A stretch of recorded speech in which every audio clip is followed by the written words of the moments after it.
Ryan, thank you. New now at 4:30, police in Lewiston are investigating an overnight shooting. They say it happened around 11 last night. They say gunfire hit an apartment building on Pierce Street. One round did go through a second-floor apartment, although police say no one was hurt. Officers right now are examining shell casings and a projectile that was found in the area. Lewiston's Mayor Carl Shaleen sharing a statement urging people to call the police department with any information about that. The number to do that is on your screen.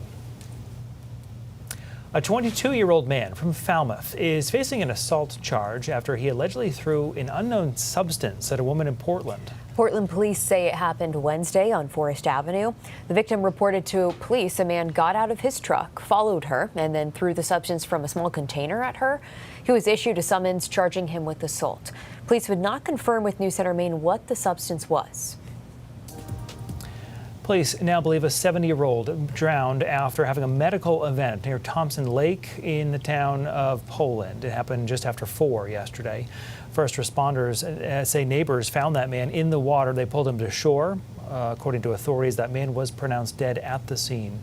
And we're told that it appears the man was doing dock maintenance. They believe a medical episode either caused him to fall into the water or made him unable to get out of the water. Convicted sex offender and former two-time candidate for Maine Governor Elliot Cutler will have his bail conditions amended. According to court documents, Cutler will be allowed internet access from 6 to 8 p.m. on Wednesdays so he can attend Online Sex Addicts Anonymous meetings. Before the change, his access ended at 5. All other conditions will remain in effect. Cutler was convicted back in 2023 for possessing sexually explicit material involving a minor younger than 12. Recently, he has found himself in trouble multiple times for allegedly violating the terms of his probation.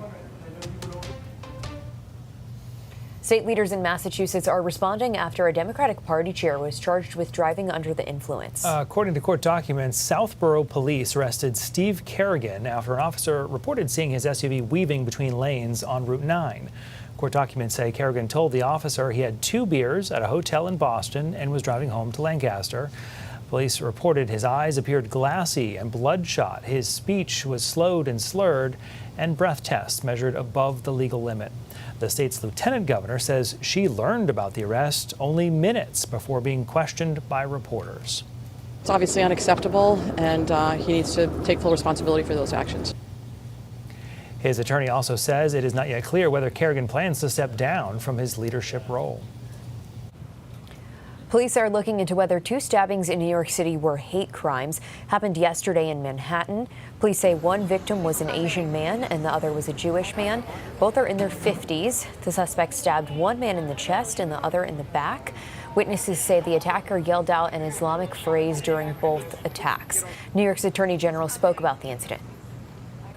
Hate will not be tolerated in this city and or in this state. And it's important that we say that loudly and clearly. It's important that we reaffirm that hate and violence have no place in New York. Both victims are expected to survive. Police say they have the suspect in custody now and the attack was unprovoked.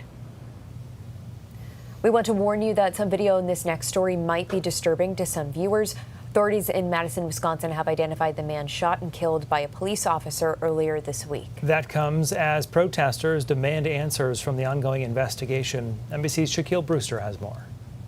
As the investigation into Wednesday's shooting continues here in Madison, Wisconsin, with the state leading that investigation, so too do the questions and calls for accountability. The family of 38-year-old Corey Ruiz retaining civil rights attorney Benjamin Crump to represent them, Crump saying they deserve the truth. But here on the ground in Madison, there are growing questions about why there were no body cameras and why the police department is not equipped with that technology. The police chief saying that cameras are not widely deployed in the city of Madison. And yesterday we heard from the mayor, who said that she would be making this a priority in her budget request, but she warned it may take some time. There's a 3-year implementation period, more than $400,000 price tag, and it needs to be approved by the Common Council. This is something that the city has debated before, but it never came to be, especially considering concerns that some members in some communities have with possible surveillance surveillance with those cameras. Meanwhile, we continue to see demonstrations here in Madison, another round of demonstrations set for tonight. It's a community that is grieving but also calling for change and hoping that it sees that change soon. Back to you.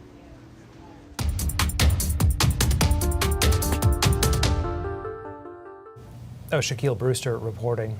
We are hearing today from town officials and businesses in Camden after the select board there voted to pause the paid parking program this year. Multiple business owners tell us they are glad to see paid parking go due to the frustration it caused customers. Camden's delegated town manager tells us the town's general fund was anticipating to receive $150,000 from paid parking. The chair of the select board voted for the pause and tells us his decision was based on looking out for downtown businesses.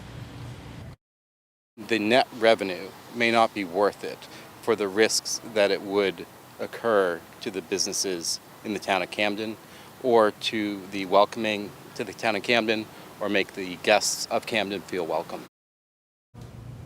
Camden's delegated town manager also tells us the select board will now have to address the funding deficit without paid parking, possibly by raising property taxes or other means the board is still considering. No formal action has been taken.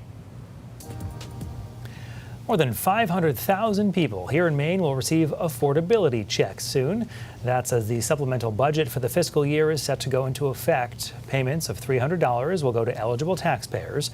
To qualify, you must have filed a 2025 tax return and make less than $100,000 a year if married or $50,000 a year if single. The state will mail those checks to the address you used to file your taxes.